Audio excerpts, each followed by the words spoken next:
Gawa tayo ng bushing nito guys. Main drive. Tanso na.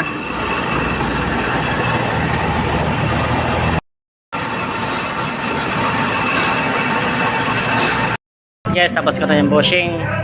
Bubutasan na lang. Dito yan siya guys. Oh.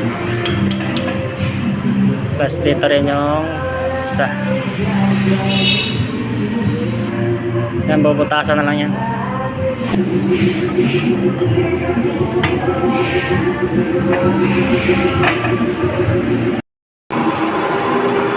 Yan guys, pinabutasan ko na yan guys. Para sa langis. Para yung langis nakapenetrate dun sa loob.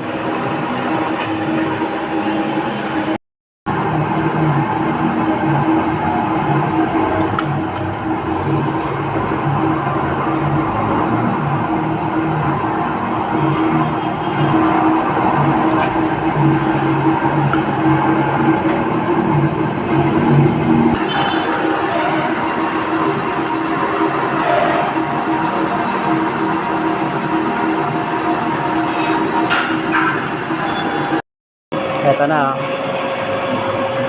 Nalagyan natin ng butas para yung langis makapasok doon sa loob. Tsaka may groove yan para yung langis makaikot dyan, makapenetrate.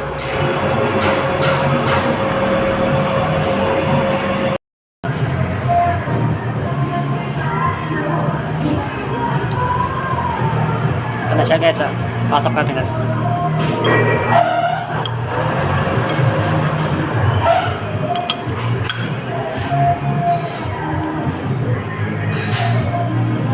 Tanso din na bearing.